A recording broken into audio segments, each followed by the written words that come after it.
Now we're going to actually go ahead and with the burn. A double check on clothing. Everybody got gloves? You got eye protection?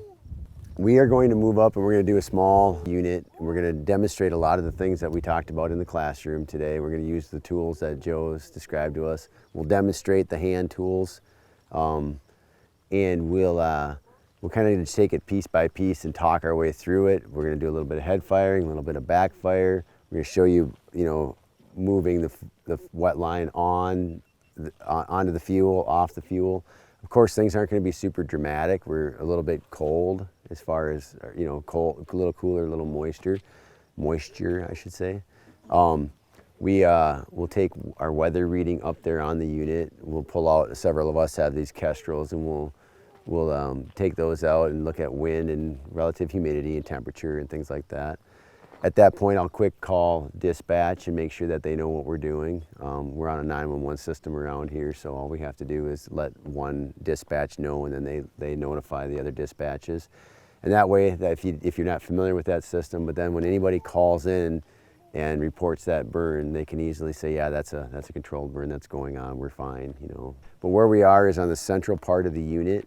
To the west of us is a gravel road, ultimately.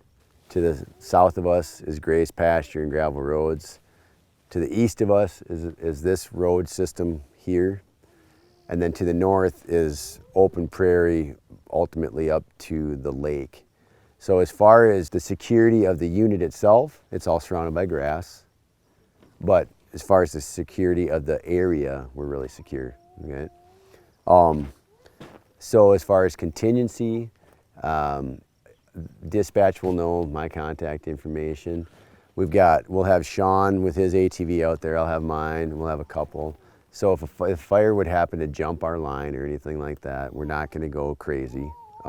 It's very benign. If it would happen, we'll just let Sean and another couple people just demonstrate, the proper technique for extinguishing that fire. As far as our go, no-go checklist, so if you think through those things, we've checked our weather, we've briefed our crew. I've already given crew assignments, that's part of everything, but I just want to be a little more efficient, so we're not going to go through all of that again. You all are not all that familiar with the unit, but as part of a go, no-go checklist, is our crew familiar, and all these guys are familiar with all these persons are familiar with what we're doing, and have got a good handle on the unit, so that's checked off.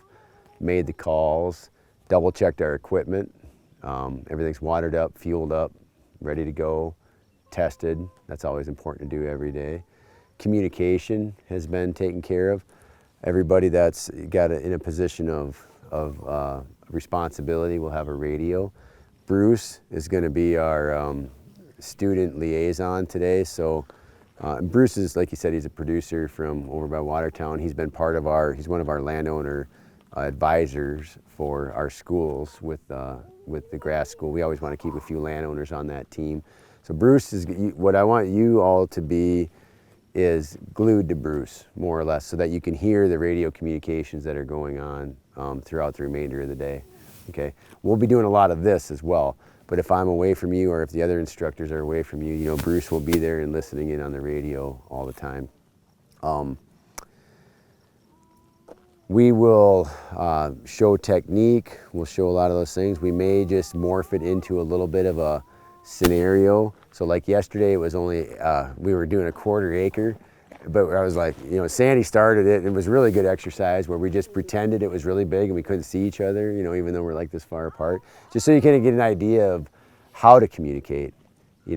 Sometimes less is more. You'll notice that we communicate really crisply. It's short, to the point.